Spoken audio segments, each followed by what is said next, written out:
कहानी है भावपूर्ण खत। प्रिय सारिका, सबसे पहले बड़ी वाली माफी कान पकड़कर। इस बार खत लेट हो गया। जानती हो अब जाकर सब सेट हो पाया है। कितना अंतर है न तुम में और मुझ में। मैं तुम्हारा ये हुनर कभी नहीं सीख पाया। तो तुम भी सोच रही होगी क्या बोले जा रहा हूँ। वो मेरा प्रमोशन हुआ है। तो सब कुछ इतनी जल्दी जल्दी हो गया कि तुमको बताने का मौका ही नहीं मिला। नाना कोई सरप्राइज देने का इरादा नहीं था यार, बस ज्यादा ही व्यस्त हो गया था। नया शहर, नया ऑफिस और फिर किशु के लिए नया स्कूल भी तो ढूंढना था। तुम जानती तो हो हर प्रमोशन पर, हर ट्रांसफर पर कितना काम हो जाता है।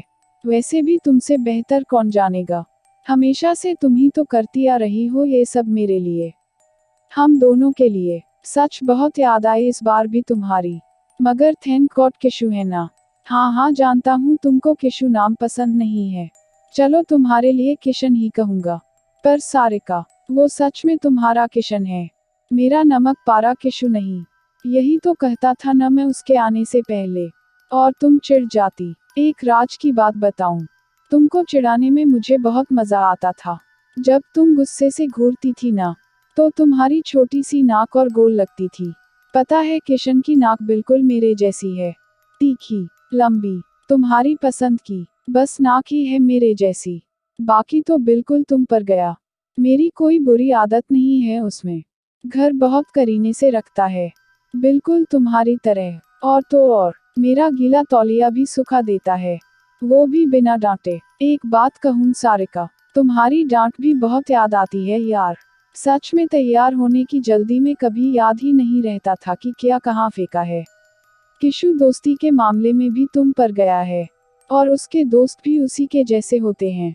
यहाँ भी एक बना लिया है, 2 ही हफ्ते में। मुझे तो 2 हफ्ते में नाम याद न हो बंदे का, और उसका दोस्त भी बन गया, और घर भी आ गया। तुम्हारा भी तो दोस्त बनाने का हुनर कमाल था उन दिनों। अजी याद कैसे न रखें आपका ये हुनर। आप ही तो थी जिसने दोस्ती का हाथ बढ़ाया था मेरी तरफ। नहीं तो कसम से मैं तो बस तुमको देखकर खुश होता रहता, और अपने दिल की बात कह भी न पाता तुमसे।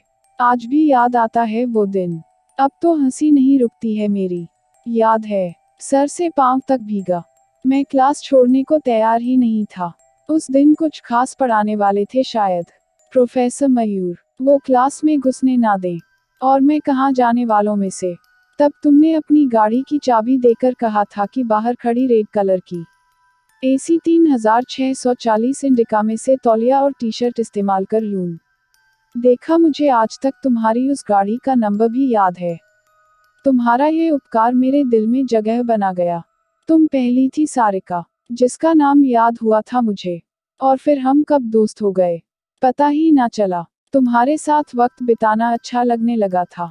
बहाने ढूंढता था फिर तो मैं भी तुमसे मिलने के, और तुम भी तो कितने अधिकार से बुला लेती थी मुझे अपने साथ। कितने अच्छे दिन थे ना वो भी। मैं बहुत मिस करता हूँ उस वक्त को, और तुम्हें भी। कितना समय साथ बिताते थे फिर हम। मेरे हाथ का कुछ भी कच्चा पक्का खाकर कितनी खुश होती थी तुम। और मैं खुद को पाक कला विशेषज्ञ समझने लगा था। जानती हो, मैंने आज भी खाना बनाना छोड़ा नहीं है, बल्कि बहुत सारी चीजें बनाना सीख भी लिया है। छुट्टी वाले दिन खिलाता हूँ किशु को अपने हाथ से बनाकर। मैंने मलाई कोफ्ता भी बनाना सीख लिया है, बिल्कुल तुम्हारे जैसा। नाना गप नहीं मार रहा यार, किशन को बहुत पसंद है। सीखने तो थे ही, उसका पूरा ख्याल रखने का वादा जो किया था तुमसे। अब मैं किचन नहीं फैलाता हूँ कुकिंग करते टाइम। अब तुमको यकीन तो आएगा नहीं। किशन से कहलवा दूं तब यकीन करोगी ना। अच्छा ये छोड़ो, कल क्या हुआ वो तो सुनो पहले। मैंने किशन से पूछा कि मम्मा को मिस करता होगा ना, तो जानती हो उसने क्या कहा। जाओ रहने दो, तुम चिढ़ जाओगी कि मेरा बेटा है तुम्हें क्यों मिस करेगा। यही ना। नहीं पगली, वो बिल्कुल तुम पर गया है। दिल दुखाना तो आता ही नहीं है उसको। जब मैंने पूछा तब उसने कहा अपने आप से नहीं, उसने कहा पापा आप तो मम्मा से भी अच्छी मम्मा हो। वो अपना दर्द नहीं जताता। सारिका बहुत समझदार है अपना बेटा। वो तो मिस करता तो होगा ही, मैं भी बहुत मिस करता हूँ। इतने सालों बाद भी तुम्हारे बिना जीना नहीं आया। आज भी लगता है जैसे घर के किसी कोने से निकलकर सामने आ खड़ी हो जाओगी। तुम्हारी यादों को सजा कर रखा है मैंने, बस वही तो मेरे बस में था। तुम पर तो कोई बस नहीं चला मेरा, पर यादें, हाँ उनको कैद करके रखा। आज भी अपने खास दिनों पर वही गुलाबी चादर बिछाता हूँ, तुम्हारी फेवरेट वाली। कितनी जिद करके खरीदी थी तुमने, और सिर्फ एक बार बिछाई थी। तुमको अचंभा नहीं होता सारिका, मैं कितना बदल गया हूँ। अब ना गुस्सा आता है ना ही चिड़चिड़ाहट होती है। किशन ने तो मेरी तेज आवाज भी नहीं सुनी होगी, वो सब तो तुम्हारे हिस्से आ गया। कैसे बर्दाश्त करती थी तुम मेरे जैसे इंसान को सारिका।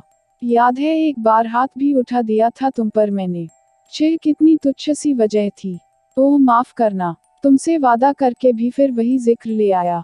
अब नहीं करूँगा ये बात, पर क्या करूँ, दिल पर बोझ है मेरे इस बात का।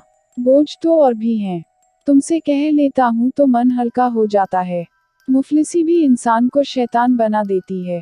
नहीं तो जिसको इतनी मुश्किलों से जिंदगी में शामिल किया था, उसके साथ ऐसा व्यवहार। कितने तंगहाल दिन बिताए थे तुमने मेरे साथ, मेरा तो कोई था ही नहीं। पर तुम तो अपना इतना रईस भरा पूरा परिवार छोड़कर चली आई थी मुजनात के लिए। हाँ मैं कहूँगा, अब तो कहूँगा सारिका, तुम्हारे जाने से मैं फिर से अनाथ जो हो गया हूँ। तुमने कभी शिकायत नहीं की, ना मेरी बेकारी से, ना छोटी नौकरी की छोटी सी सैलरी से।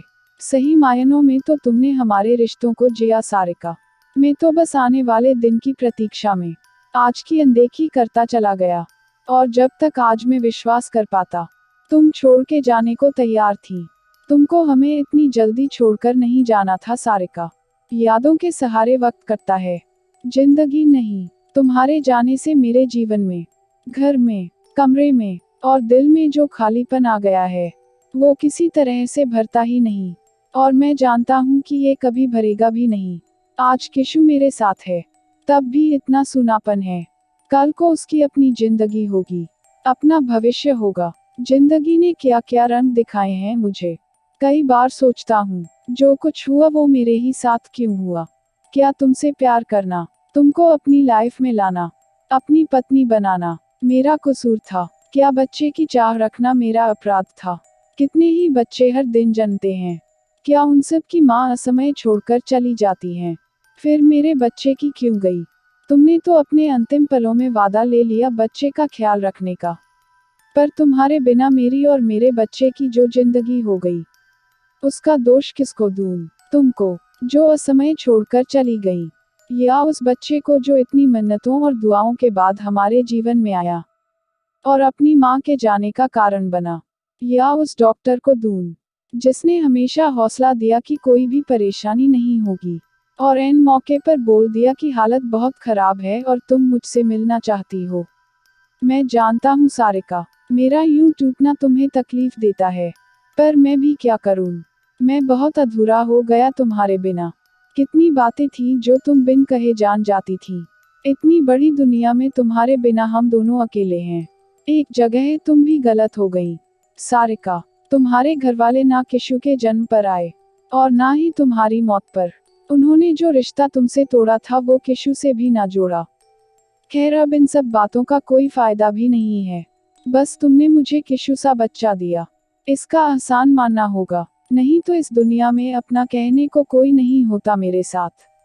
अपनी जिंदगी से एक सबक तो लिया है मैंने, और किशु को भी सीख दी है कि वो जिससे भी शादी करे उसके परिवार की सहमति से करे। मैं भी ना, अभी 5वीं में आया है वह और शादी के सपने देखने लगा। क्या करूं, पिता के साथ साथ माँ भी तो हूं ना उसकी। चलो अब अपनी बातों को यहीं विराम देता हूँ। शेष अगले पत्र में। तुम्हारा, और सिर्फ तुम्हारा दीप। अगर आपको कहानी पसंद आए तो लाइक और शेयर कीजिए और चैनल को सब्सक्राइब करना मत भूलिए।